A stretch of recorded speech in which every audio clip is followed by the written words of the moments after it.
किसी भी छठ के दिन, चाहे अंधेरी की छठ हो, चाहे उजाले की छठ हो, किसी भी छठ के दिन अगर षडानंद कार्तिकेय जी महाराज का नाम लेकर 6 बेलपत्र और उस 6 बेलपत्र पर 6 दुर्वा, 6 पुष्प, 6 अक्षत के दाने रखकर षडानंद कार्तिकेय बाबा के स्मरण कर कर शिवलिंग की जो जलाधारी है, उस जलाधारी पर जहाँ अशोक सुंदरी का स्थान है, उसी के पास में कार्तिकेय जी का स्थान है। किसी भी छठ पर यदि आप बाबा को वो बेलपत्र, वो दुर्वा, वो पुष्प, वो अक्षत का दाना 6 समर्पित करते हैं, किसी भी छठ के दिन, षष्ठी के दिन स्कंद भगवान का नाम लेकर, स्कंदेश्वर बाबा का नाम लेकर, कार्तिकेय बाबा का नाम लेकर यदि समर्पित करते हैं तो जिंदगी में कितना भी कर्जा हो, वो कर्जा 3 महीने के अंदर समाप्त होता ही है। कितना भी कर्जा, साथ में आपका परिश्रम, साथ में आपकी मेहनत और आपकी दृढ़ता। क्या होता है, लोग सोचते हैं कि हमने शंकर जी को बेलपत्र समर्पित कर दी तो कर्जा चूकेगा, पर साथ में मेहनत भी करना। अगर आप मानते हैं कि पूरी पूरी कथा का, इसमें कई दुनिया के कई लोग हैं, हमारी कथाओं को आधा काटते हैं, आधा भेज देते हैं। गुरुजी ने कहा कि बेलपत्र पर शहद लगाकर चढ़ाओ, पर गुरुजी ने साथ में कहा कि रात दिन एक करो, पढ़ाई पूरी करो, आधी बात काट देते, आधी बात दिखा देते, पर उसका हमको कोई फर्क नहीं पड़ता है। आग लगे बस्ती में अपन रहो, उसका हमको कोई फर्क नहीं पड़ता, क्योंकि दुनिया का काम है गलत चीजें जनमानस में देना, जिससे बदनामी हो, अब शब्द बोले जाएं, ताने दिए जाएं, गालियां दी जाए। ये दुनिया की रीति है। बहुत आते हैं दिन भर में, कहीं कोई दबाव देने के लिए आता है, हम तुम्हारी बदनामी करेंगे, हमको 1 करोड़ दो, हम ये छब्बा देंगे, हम वहाँ से आएंगे, हम ऐसा कर जाएंगे, हम वैसा कर जाएंगे। बहुत आते, दिन भर का काम है इनका, रोज का यही काम है, हमें ये करो, हमको वो करो।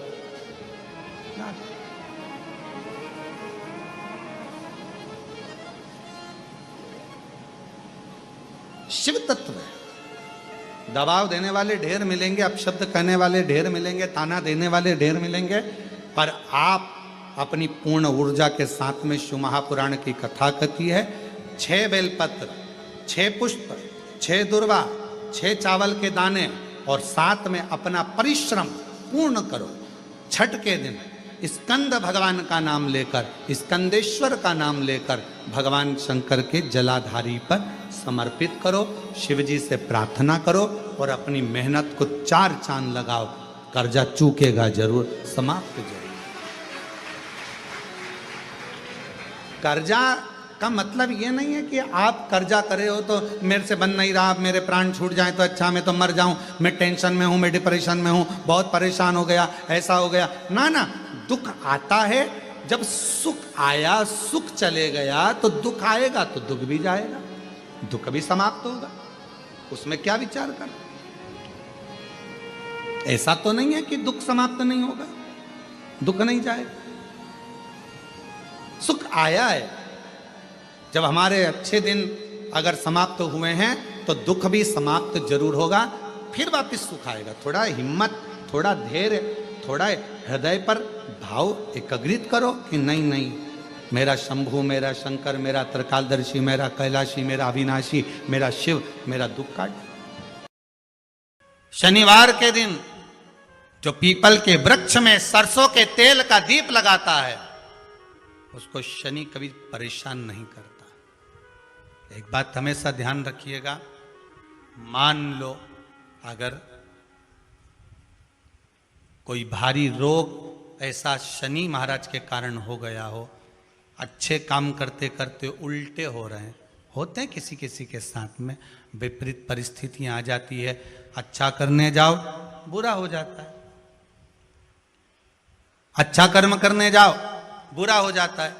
तो पीपल के वृक्ष की जो छाल होती है, छाल देखिए, पीपल के वृक्ष में जो छाल लगी होती है, उस छाल को घिसकर चंदन बनाकर भगवान शंकर का स्नान कराकर, अभिषेक कराकर, पूजन कराने के बाद में पिपलेश्वर महादेव का नाम लेकर, कौन से महादेव? पिपलेश्वर महादेव का नाम लेकर वो जो घिसी हुई छाल होती है, उस छाल का तिलक भगवान शंकर को लगा लो और उसी का थोड़ा सा भाग अपने कंठ पर, मस्तक पर लगाना प्रारंभ कर दो। धीरे धीरे जो विपरीत दशा है वो सुधरना प्रारंभ हो जाती है। पर नाम याद रखना, पिपलेश्वर। जब भगवान शंकर ने नरसिंह जी के क्रोध को शांत करा तो शिव जी का नाम श्रंभेश्वर महादेव पड़ गया। ये श्रंभेश्वर महादेव कोई साधारण महादेव का नाम नहीं है। जब घर में चारों तरफ क्लेश ही क्लेश रहता हो, अशांति ही अशांति रहती है, चारों तरफ क्लेश ही क्लेश रहता है, तब एक लोटा जल पूरे घर में घुमाकर तब महादेव के ऊपर चढ़ाया जाता है और शिव कृपा करते हैं तो घर के अंदर अपने आप शांति होना प्रारंभ हो जाती है। श्रंभेश्वर महादेव। कभी कभी हम नवयुवक बेटा बेटियों से कहेंगे कि युवानी की अवस्था रहती है ना, तो थोड़ा सा गुस्सा आ जाता है, थोड़ा चिड़चिड़ापन आ जाता है, बहुएं भी कुछ बोल जाती हैं, बेटे भी कुछ बोल जाते हैं। जवानी अवस्था है, कई बार युवानी अवस्था में थोड़ा मुख पर क्रोध आ जाता है, कई बार सत्ता में बैठ जाते हैं, कुर्सी पर बैठ जाते हैं, सिंहासन पर बैठ जाते हैं, अच्छे अधिकारी के पद पर बैठ जाते हैं तो गुस्सा बढ़ जाता है, क्योंकि कुर्सी का इफेक्ट आ जाता है, थोड़ा सा अंतर आ जाता है कि हम सत्ताधारी, हम वैभवधारी। तो उस समय पर कभी कभी नवयुवक बच्चे हों, कभी नवयुवक बेटियां हों, कभी कोई आधिकारिक पद पर बैठ गए तो अंदर से थोड़ा चिड़चिड़ापन, क्रोध आ जाता है। कई बार पत्नी भी कह देती, कैसे हो गए हो तुम, क्यों चिड़चिड़ करते हो, शांति रखा करो, थोड़ा अच्छे रहा करो। उस समय पर कुछ ना करा जाए तब एक बेलपत्र, एक चावल का दाना शिव जी को समर्पित कर कर श्रंभेश्वर महादेव के नाम से भगवान शंकर को जल चढ़ाना प्रारंभ कर दो। धीरे धीरे अपने आप स्वभाव में अंतर आना प्रारंभ हो जाता है, स्वभाव ठीक है। और शिव महापुराण में श्रंभेश्वर बाबा का एक कितना सुंदर वर्णन किया गया कि अगर मान लो कोई व्यक्ति नशे में डूबा रहता है, मदिरा का नशा छोड़ ही नहीं रहा, पूरा प्रयास कर लिया और वो दारू छोड़ने को ही तैयार नहीं, 8 साल 10 साल 15 साल 20 साल 25 साल 30 साल निकल गए और वो मदिरा छोड़ ही नहीं रहा, बहुत तकलीफ में, नया लड़का है, अभी शादी हुई, बहू बेचारी रोती है, घर के बच्चे रोते हैं, पर वो मदिरा का नशा छोड़े ही ना। तो श्रंभेश्वर महादेव का स्मरण करें। बेलपत्री के 5 पत्ते, शमी के 3 पत्ते। बेलपत्री के कितने पत्ते? 5। शमी के कितने पत्ते? 3। बेलपत्र के 5 पत्ते, शमी के 3 पत्र और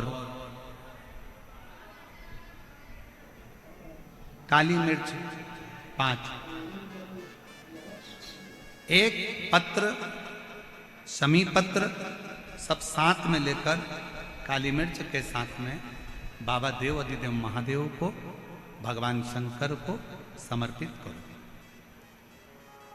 श्रंभेश्वर महादेव का नाम लीजिए, जम के बोलो, कौन सा महादेव? श्रंभेश्वर महादेव। आपने कथा में सुना होगा कि शरंभ पक्षी का रूप मेरे शंकर भगवान ने लिया था। किसके लिए लिया था? नरसिंह भगवान को जो गुस्सा आ रहा था, नरसिंह भगवान जो तोड़ फोड़ कर रहे थे, सारे देवताओं को डर लग रहा था, तब भगवान शंकर ने शरंभ पक्षी का रूप धारण कर कर नरसिंह भगवान को अपने पंजे में उठाकर अलखनंदा नदी में ले जाकर डाल दिया। शिव जी ने एक नाम लिया, शंकर जी का एक नाम का उच्चारण हुआ। क्या नाम था? जम के बोलो, श्रंभेश्वर महादेव। आवाज नहीं आ रही है, जरा दम के बोलो, कौन से महादेव? बोल श्रंभेश्वर महादेव की। श्रंभेश्वर महादेव। 5 बेलपत्र, 5 कमल काली मिर्च, 3 शमी पत्र शंकर जी को चढ़ाकर बाबा से श्रंभेश्वर महादेव का नाम लेकर विनय कर कर, बाबा आपकी कृपा होगी तो जीव नशे से मुक्त जरूर होगा। शंकर, आपकी कथा कहती है कि आप राम नाम की मस्ती में डूबते हो और नशे को त्यागते हो। बाबा, मेरे भी घर में एक व्यक्ति, उसका नाम ये है, ये गोत्र है, वो नशे में डूबा रहता है। बाबा, इसको नशे से बाहर निकालो। झोली पसार कर प्रणाम करो। अपने हाथ की हथेली को, जैसे ये जल बहने वाला जो स्थान है, यहाँ ये पानी जो यहाँ से बहकर आता है, अपने सीधे हाथ की हथेली को यहाँ लगाओ। सीधे हाथ की हथेली को यहाँ लगाकर, ये जो जलाधारी है, यहाँ अशोक सुंदरी का स्थान होता है, अपनी हथेली को यहाँ लगाओ। कार्तिकेय गणेश जी का जो स्थान जलाधारी पर होता है, वहाँ हथेली को लगाकर बाबा के शिवलिंग का स्पर्श कर कर जो चढ़ाई हुई सामग्री है उसको वापस उठा लो और लेकर आ जाओ। शमी पत्र मदिरा पीने वाले व्यक्ति के कक्ष में रख दो, और एक बेलपत्र और एक काली मिर्च, जो मदिरा के नशे में लगा रहता है, सुबह के टाइम पर बेलपत्र, शाम के समय पर काली मिर्च, किसी भी तरह से उसको खाने में देना प्रारंभ करिए। 15 दिन बाबा का चढ़ा हुआ जल शंभेश्वर महादेव के नाम से दीजिए। ज्यादा से ज्यादा 20 दिन 22 दिन के अंदर वो धीरे धीरे मदिरा छोड़ना प्रारंभ कर देगा, मदिरा से दूर होता चले। शिव तत्व है, शंकर ओ घड़ी, शिव ओ घड़ी। फिर से एक बार भगवान का नाम लीजिए। कौन से महादेव? शंभेश्वर महादेव। और ये नाम कोई साधारण नाम नहीं है। कितना भी घर में झगड़ा हो रहा हो, भाई भाई का झगड़ा हो, रिश्तेदारों का झगड़ा हो, कोर्ट कचहरी चल रही हो, अगर आप तकलीफ में हैं तो एक लोटा जल शंभेश्वर महादेव के नाम से शिव जी पे चढ़ाओ। धीरे धीरे धीरे धीरे अंतर। कोई कोमा में पड़ा है, व्हीलचेयर पर पड़ा है, हॉस्पिटल में पड़ा है, डॉक्टर ने कह दिया कि अब भगवान के ऊपर है, हमने सारी दवाइयाँ दे दी, गोलियाँ दे दी, सारा इलाज कर लिया, अब ये उठेगा नहीं उठेगा, चलेगा नहीं चलेगा, आगे बढ़ेगा नहीं बढ़ेगा, इसकी जवाबदारी हमारे पास नहीं है। उस समय पर केवल ध्यान देना, अशोक सुंदरी, गणेश जी, कार्तिकेय वाले स्थान पर एक एक चावल का दाना 3 रखो। अगर पी ले तो ठीक है, नहीं पी सकता, उसके शरीर पर उस जल को लगाना रोज प्रारंभ करो। धीरे धीरे वो कोमा से भी बाहर निकलेगा, शरीर भी चलेगा और वो आगे बढ़ना प्रारंभ करेगा। शंभेश्वर महादेव के नाम मात्र में इतना बल होता है कि शंभेश्वर महादेव की यहाँ तक शिवपुराण कहती है कि जब जब शंभेश्वर महादेव की कथा आए और दिल से अगर आपने सुना है तो व्यक्ति रोग से, दुख से निवारण होता ही है। वो शंभेश्वर महादेव, शंभेश्वर।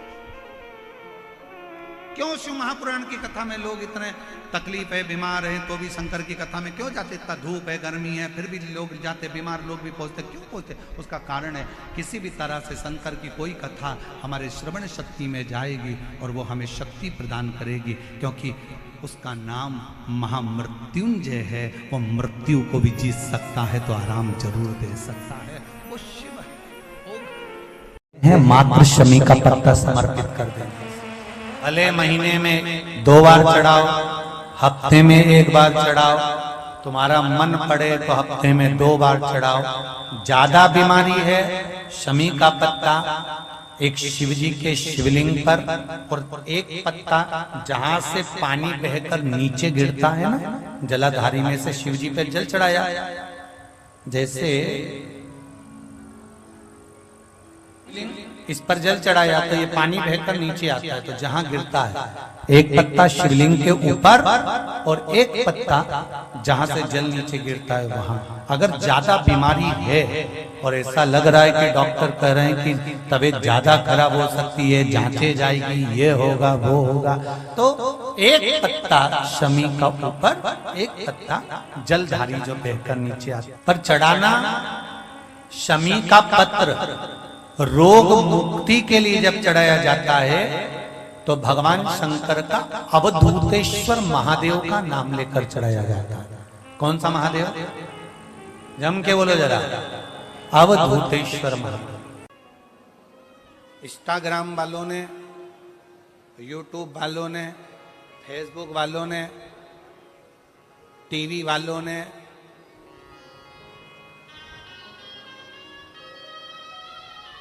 जितना फेसबुक है, जितना टीवी है, जितना इंस्टाग्राम है, जितनी सोशल मीडिया है, इन्होंने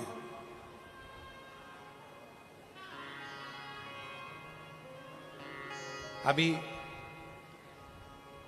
नूतन संवत्सर में, नूतन संवत्सर के पहले बहुत सारे मीडिया पर चलते रहे कि शनि लग गया, शनि लग गया, शनि लग गया। जितने जितने यहाँ कथा में बैठे हो ना, तुम सबने भी मोबाइल में देखा होगा तो देख रहे होगे, वृश्चिक पे लग गया, कुंभ पे लग गया, ढैया लग गया, 7.5 लग गया, आधे से ज्यादा तो शनि के डिप्रेशन में पड़ गए।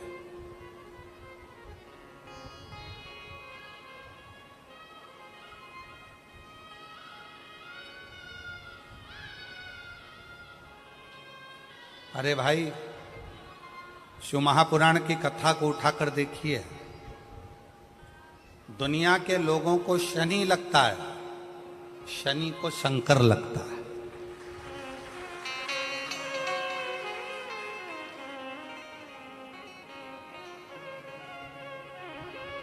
यदि आप भगवान शंकर के मंदिर में जाकर 1 लोटा जल चढ़ा रहे हो, आप भगवान शिव के मंदिर में जाकर अर्चना कर रहे हो, आराधना कर रहे हो, निवेदन कर रहे हो, एक बेलपत्र शिव की उठाकर धोकर वापिस शंकर को समर्पित कर रहे हो, शंकर भगवान का पंचाक्षर मंत्र नमः शिवाय जप रहे हो, शंकर भगवान का षडाक्षर मंत्र ओम नमः शिवाय जप रहे हो, या श्री शिवाय नमस्तुभ्यम का जाप कर रहे हो, तो ये निश्चित मानकर रखो कि आपके पीछे शनि नहीं पड़ेगा, आपके पीछे शंकर जरूर पड़ेगा। और शंकर जब हमारे पीछे पड़ेगा तो हमारा उद्धार अपने आप होगा। जिस व्यक्ति की बीमारी खत्म ही नहीं हो रही, कभी पाँव में दर्द आ गया, कभी कमर में दर्द आ गया, कभी पीठ में दर्द आ गया, कभी सिर में दर्द आ गया, कभी आंखों में तकलीफ हो गई, कभी दमा चलने लगा, सांस चलने लगी, कभी डॉक्टर को दिखाया तो थायराइड हो गया, कभी ब्लड कम हो गया, कोई प्लेटलेट कम हो गई, कोई कुछ हो गया, कोई कुछ हो गया, डॉक्टर को दिखाओ। डॉक्टर जो दवाई दे कुंदकेश्वर महादेव के नाम से उसको खाओ। तुमको ऐसा लगे कि ये शरीर का रोग तो समाप्त हो ही नहीं रहा, एक ना एक रोग चल ही रहा, ये रोग समाप्त होने का नाम ही नहीं ले रहा। पिपलेश्वर महादेव का नाम लेकर, और पिपलेश्वर महादेव का नाम लेकर किसी भी शिवालय में, शंकर के मंदिर में जाकर एक बेलपत्र रखकर उस जो प्रसाद तुम बना कर ले गए हो, जो तुम भोग बना कर ले गए हो, उसका स्पर्श कर कर पिपलेश्वर महादेव का नाम लेकर शंकर को उस भोग को रखकर, बेलपत्र रखकर शिवजी को 7 बार एक ही लोटे का जल, केवल 1 लोटे का जल 7 बार उत्तर की ओर मुख कर कर दक्षिण में खड़े होकर शंकर के शिवालय पर 7 बार एक ही लोटे का जल 7 बार थोड़ा थोड़ा कर कर उसको गिरा दीजिए, शिव जी के ऊपर चढ़ा दीजिए 7 बार। बाद में जो प्रसाद पर आपने बेलपत्र रखी है, उसी बेलपत्री को उठाकर शंकर के शिवलिंग पर चढ़ा दीजिए। बाबा को प्रणाम करिए, बाबा मेरे शरीर का रोग समाप्त नहीं हो रहा। किसी भी दिन पिपलेश्वर महादेव का नाम लेकर वो चढ़ी हुई बेलपत्री लियाओ, प्रसाद लियाओ, घर पर आने पर जैसे ही घर के अंदर प्रवेश करो, सबसे पहले बेलपत्री को चबा चबा कर खा लो। फिर वो जो प्रसाद है, उस प्रसाद को 7 गांठ से थोड़ी थोड़ी देर में 7 बार में उसको खा लेना। बाबा देवाधिदेव महादेव का नाम लेकर, पिपलेश्वर महादेव देव का नाम लेकर प्रणाम कर कर जल का आचमन, हाथ की हथेली में जल लेकर 7 बार आचमन कर लीजिए और शिव का, पिपलेश्वर महादेव का नाम ले लीजिए। धीरे धीरे 15 दिन लगेंगे और 15 दिन में बीमारियां अपने आप कम होना प्रारंभ हो जाएगी और बाबा आपका हाथ पकड़कर आगे बढ़ाएंगे। पीपल की जड़ में इत्र का जल, भगवान पीपल देव पिपलेश्वर महादेव का स्मरण कर कर पीपल की जड़ में अगर जल चढ़ा रहे हैं और मान लो शरीर में कोई कष्ट हो गया है, शरीर में कोई रोग हो गया है, कोई मालूम पड़े ये हाथ 4 दिन से दुख रहा है या 4 दिन से ये नस दब गई है या ये कमर दब रही है, तो आप 2-4 दिन कर देखो। कलश के अंदर जल में इत्र का थोड़ा सा भाग, पीपल की जड़ के नीचे आप उसका सिंचन करिए पिपलेश्वर महादेव के नाम से।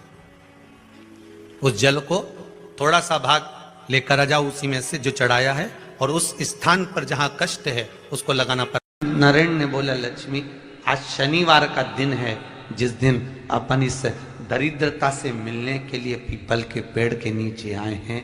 हिंदू धर्म में ये दिन पीपल के वृक्ष के लिए पूजनीय होगा। जो भी शनिवार के दिन पीपल के वृक्ष की पूजन करेगा, दूध चढ़ाएगा या मिष्ठान का भोग लगाएगा, लक्ष्मी और नारायण उसके घर में प्रवेश कर जाएगा। लक्ष्मी और नारायण उसके घर में प्रवेश करेगा, इसलिए नियम बनाया। कौन से दिन का? शनिवार। लक्ष्मी जी बोली, नारायण आपने तो एक दिन का वार लिख दिया।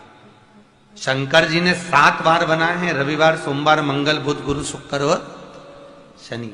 ये शिव जी ने बनाया। अब एक दिन आपने अपना बना लिया, बाकी के दिन अगर कोई इस पीपल के वृक्ष के नीचे आएगा और यहां तो दरिद्रता बैठी है, तो उसका क्या होगा? भगवान नारायण बोले, सुन दरिद्रता, तेरे से एक विनती है, अगर कोई भी मनुष्य इस पीपल के पेड़ के नीचे अगर 7 दिन में आता है और उसके हाथ में अगर कोई सामग्री होती है तो तू उसके घर में प्रवेश नहीं करेगी। नियम है पीपल के वृक्ष का, या तो पानी का लोटा लेकर जाओ, कुंकू का चोपड़ा लेकर जाओ, शक्कर लेकर जाओ, या पेड़ के नीचे चींटी को डालने के लिए आटा ले जाओ, पर खाली हाथ पीपल के वृक्ष के नीचे कभी मत जाओ, कभी नहीं। खाली हाथ जाओगे तो दरिद्रता तुम्हारे घर में प्रवेश करेगी। दरिद्रता उठकर खड़ी होकर बोली, नारायण तुमने अपनी मनमानी करी है, एक दिन मुझे भी मेरा चाहिए। भगवान ने कहा, बोल कौन सा दिन चाहिए? दरिद्रता कहती है, रविवार के दिन इस पीपल के वृक्ष के नीचे मैं दिन भर नृत्य करूं, इसमें रहूं, और जो यहां आए रविवार को मैं उसके घर में प्रवेश करूं। भगवान ने कहा, ठीक है। दरिद्रता, रविवार का दिन एक ऐसा दिन रहेगा जिस दिन तू इस पीपल के वृक्ष के नीचे नृत्य करेगी, और जो आएगा इस पीपल के वृक्ष के नीचे तो उसके साथ प्रवेश करेगी। मैंने तुझे वर दिया। इसलिए हमारे यहाँ केवल पीपल का वृक्ष अगर दीवार में भी लग जाता है ना, किसी की फैक्ट्री की दीवार में, किसी के घर की दीवार में पीपल का वृक्ष अगर लग जाता है, पीपल का पौधा लग जाता है, उसको कितना भी तोड़ लो वो वापिस लग जाएगा। फिर तोड़ोगे फिर लग जाएगा। अगर पीपल के पौधे को तोड़ना है तो केवल रविवार का दिन एक नींबू, एक मिर्ची और बमूल का कांटा, ये 3 चीजें रखने के बाद में आधे घंटे बाद रविवार के दिन पीपल के पेड़ को उखाड़ कर फेंक दो। दूसरी बार कभी पीपल दीवार में लगता ही नहीं, कभी नहीं लग सकता। केवल एक रविवार का, केवल एक संडे, इतवार का।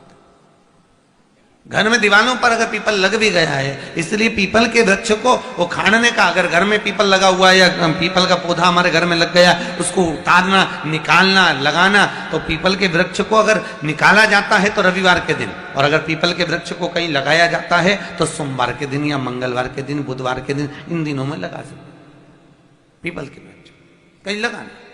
शनिवार का दिन एक ऐसा दिन होता है जिस दिन पीपल के वृक्ष को कहीं जाकर लगाया नहीं जाता, क्योंकि शनिवार के दिन पीपल के वृक्ष के नीचे लक्ष्मी रहती है। हम अपने हाथों से अगर पीपल का वृक्ष किसी दूसरी जगह पर शनिवार को रोपित करते हैं तो हमारे घर की लक्ष्मी अपने घर से छिन्न होकर चली जाती है। इसलिए शनिवार के दिन पीपल लगाया नहीं जाता, किसी के घर जाकर उसको वापस पलटा नहीं जाता। लग गया उसको डाल। प्रभु मेरी धर्म पत्नी को कहाँ रखूं आप बताओ? वो तो जहां यज्ञ होता है, अनुष्ठान होता है, दान होता है, पुण्य होता है, सत्कर्म होता है, वहां जाने को तैयार नहीं। अब करूं क्या? भगवान ने बोला एक काम करो। दुर्वासा जी बोले, जिसके यहां रात्रि में बर्तन झूठे पड़े रहते हो उसके घर में इस दरिद्रता को लेकर तुम प्रवेश कर जाना।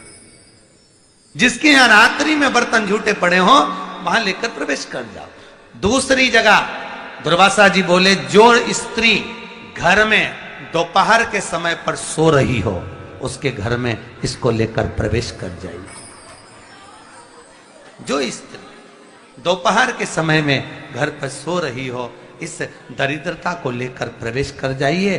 तीसरा, जिसके यहां पर दरवाजे पर कांटे वाले पौधे लगे हों, उस घर में इस दरिद्रता को लेकर प्रवेश कर जाइए।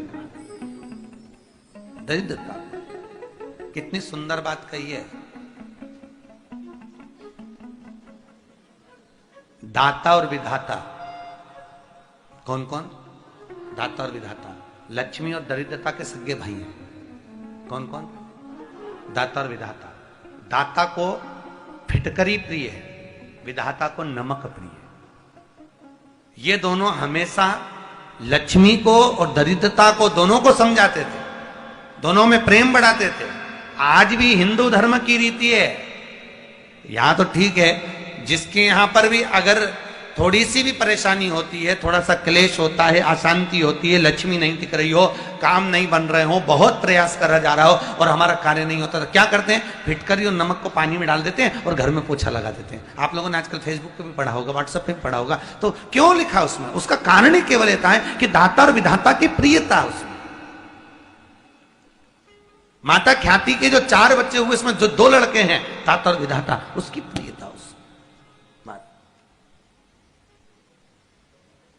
उसकी पूर्णता। अब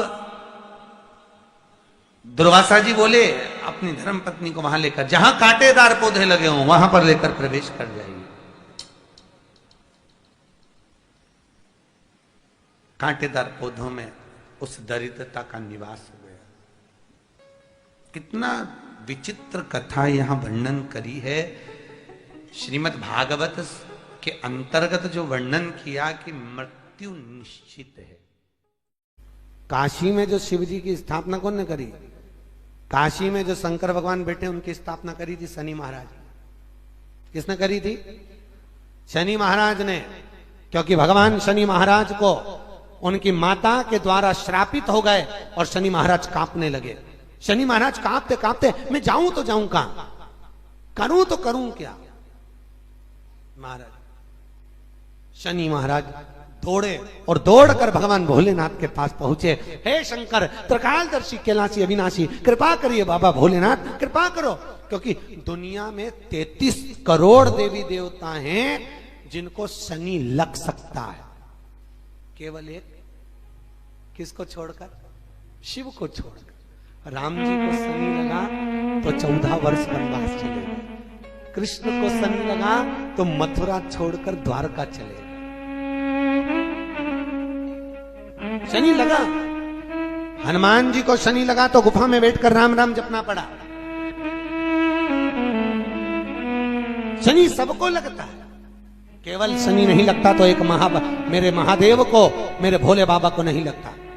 शंकर के पास में शनि आ गए। शनि ने आकर कहा, भोलेनाथ कृपा करिए बाबा, मैं बड़ा कष्ट में हूं, मैं करूं क्या? बाबा भोलेनाथ ने कहा, जा गंगा जी के तट पर काशी में जाकर एक शिवलिंग की स्थापना कर, उसकी आराधना कर और तेरा शरीर ठीक हो जाएगा, कष्ट नहीं भोगेगा। शनि महाराज ने काशी में जाकर शिव जी की स्थापना करी।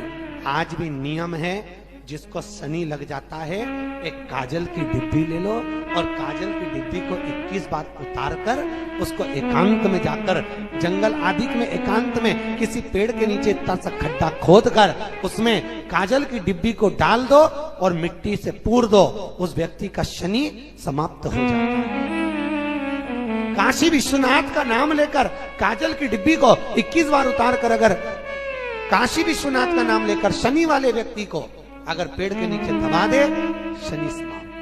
शनि उसको परेशान नहीं कर सकता। काशी कितनी मूलता है। शिव